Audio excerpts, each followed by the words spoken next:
क्या शहरीकरण गलत है? ये जो छोटे छोटे गांव बड़े बड़े शहरों में तब्दील हुए जा रहे हैं डे बाय डे, इसका कुछ फायदा है या फिर ये सिर्फ घाटे का सौदा है? नमस्कार, आज हम यही बात करेंगे कि अर्बनाइजेशन या शहरीकरण इसका होना सही है या गलत। तो सबसे पहले समझते हैं कि अर्बनाइजेशन का मतलब क्या, शहरीकरण मतलब क्या। किसी शहर के क्षेत्रफल का बढ़ना या फिर उसकी जनसंख्या का बढ़ना, ये शहरीकरण कहलाता है।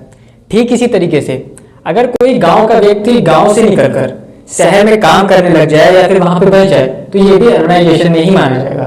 अब एक क्वेश्चन माइंड में जरूर उठता होगा कि आखिर इन सब की शुरुआत कहाँ से हुई, आखिर सबसे पहला शहर कहाँ बना होगा, शहरीकरण की शुरुआत कैसे हुई। अगर अपने इतिहासकारों की माने तो इन सब की शुरुआत हड़प्पा सभ्यता से हुई थी। हड़प्पा जो कि पाकिस्तान के 20 किलोमीटर वेस्ट में रावी नदी के किनारे साहिवाल में है।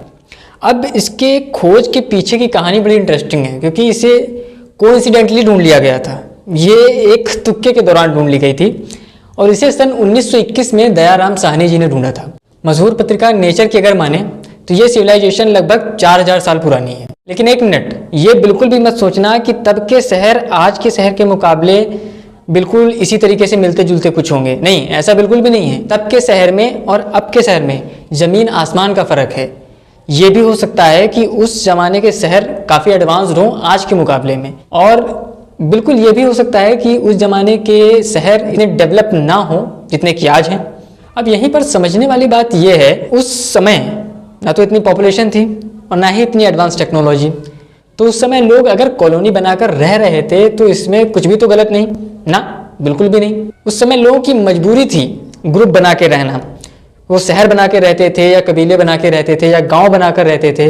कहने का सेंस ये है कि वो इकट्ठे होकर रहते थे एक जगह पर, और अगर ना करते वो ऐसा तो शायद जीना थोड़ा मुश्किल होता, थोड़ा क्या बहुत मुश्किल होता, क्योंकि डाकुओं का डर था, लुटेरों का डर था, जंगली जानवरों का डर था। उन्होंने शहरीकरण किया या अर्बनाइजेशन किया तो ये कहीं ना कहीं सही था उस समय के हिसाब से। खैर, साल बदले, शताब्दियाँ बदली, मानव थोड़ा और विकसित हुआ, थोड़ा नहीं बहुत विकसित हुआ।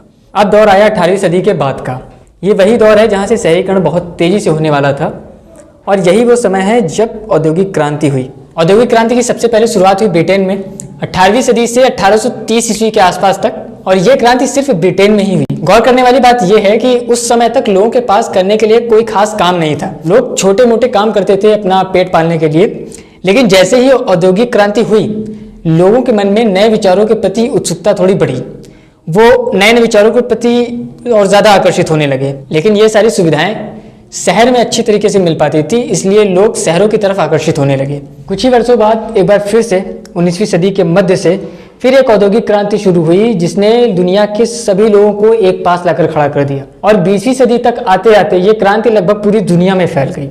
अब यहाँ पर गौर करने वाली बात यह है कि सन 1800 ईस्वी में दुनिया की 3% पॉपुलेशन 20,000 या उससे अधिक आबादी वाले शहरों में रह रही थी। वहीं 1960 में लगभग 1/4 पॉपुलेशन ऐसे शहरों में रह रही थी, और 21वीं सदी तक आते आते लगभग दुनिया की आधी से ज़्यादा पॉपुलेशन ऐसे शहरों में रहने लग गई थी।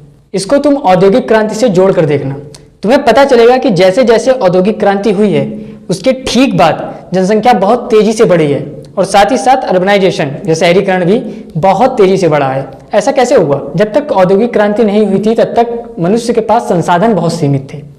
वो उतना ही यूज करता था जितने की जरूरत है। एग्जाम्पल के लिए मान लो कहीं पर तुम जॉब करते हो और तुम्हारी सैलरी 10,000 रुपये पर मंथ है, तो तुम्हारे जो एक्सपेंसेस हैं या अदर एक्सपेंसेस जो भी हैं वो 10,000 के हिसाब से ही होंगे, है कि नहीं?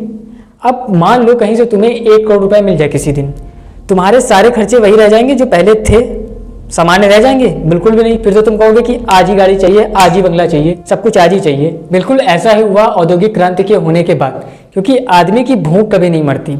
पहले वो एक पेड़ काटता था क्योंकि उसकी अपनी ज़रूरत थी, लेकिन अब उसने मशीन ईजाद कर ली तो अब वो डेली 100 पेड़ काटता है, एक तो अपने लिए और 99 को जाके बाजार में बेच देता है।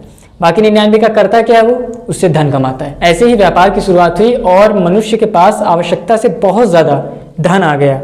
अब शरीर की भूख तो मर जाए एक बार को, लेकिन मन की भूख कैसे मरे, उसकी भी अपनी मजबूरी है। इसलिए उसने जम के उत्पाद बनाया और दबा के पैसा कमाया। अब जब किसी एक को इतना मुनाफा होने लगा, किसी एक के पास इतना धन आने लगा, तो बाकी के लोग भी सोचने लगे कि भाई हम भी क्यों ना करें। अब किसी की बढ़ती हुई हस्ती को देख के किसी को भला चैन कैसे मिलता है। नतीजा यही हुआ कि लोग शहरों की तरफ बहुत तेजी से भागने लगे और यही कारण था कि शहरीकरण बहुत तेजी से बढ़ने लगा। तुम खुद ही सोचो कि आज भी अगर तुम शहर की तरफ आकर्षित होते हो तो किस लिए? क्योंकि वहां पे तुम्हारे मन को संतुष्ट करने वाली सारी चीजें उपलब्ध हैं। पैसा, इज्जत, शोहरत, भोग विलास, मनोरंजन, सब कुछ। और फिर इन्हीं सबको पाने को तुमने ड्रीम का नाम दे दिया और अपने ड्रीम को ही पा लेने को तुमने सक्सेस का नाम दे दिया।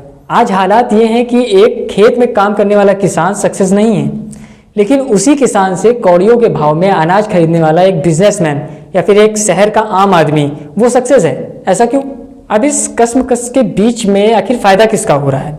फायदा इन्हीं बिचौलियों का हो रहा है जो उद्योगपति बने बैठे हुए हैं। फायदा इन्हें होता है और नुकसान पूरी दुनिया झेलती है। तुम्हें क्या लग रहा है इनके पापों का दंड केवल ये भोग रहे हैं? नहीं, हम सब भी भोग रहे हैं बराबर। जो 45 डिग्री पारा, जो 47 डिग्री पारा, ये जो भद्दर गर्मी तुम झेल रहे हो, आखिर क्यों झेल रहे हो? इन्हीं उद्योगपतियों के कारण। तुम लद्दाख और कानपुर की तुलना करके देख लो। एक उद्योग के मामले में बहुत आगे है, जबकि दूसरा उसके मुकाबले में कुछ भी नहीं। एक में मनुष्य के लिए बहुत सारी सुविधाएं उपलब्ध हैं, लेकिन दूसरे में इस मामले में कुछ भी नहीं। लेकिन वही इसका दूसरा पक्ष अगर तुम देखोगे तो तुम्हें पता चलेगा कि एक में शांति कूट कूट कर भरी है, लेकिन दूसरे में विकसित होते हुए भी उस मामले कुछ भी नहीं। एक प्रदेश में ना विकसित होते हुए भी लोग बहुत खुश हैं, लेकिन दूसरे प्रदेश के लोगों में सिर्फ और सिर्फ आंसू ही भरे हुए हैं। ऐसा होगा ही क्योंकि तुमने आवश्यकता से अधिक संचय कर लिया है। अब संचय करने में देखा जाए तो रखा कुछ भी नहीं, क्योंकि जो व्यक्ति सिर्फ संचय करता है वो संचय ही करता रह जाता है। संचय करने की भावना अलग है और धन को भोगने की भावना अलग है। दोनों एक साथ कभी नहीं चल सकती। जो मनुष्य केवल संचय करता रह जाता है वो कभी भोग नहीं पाता।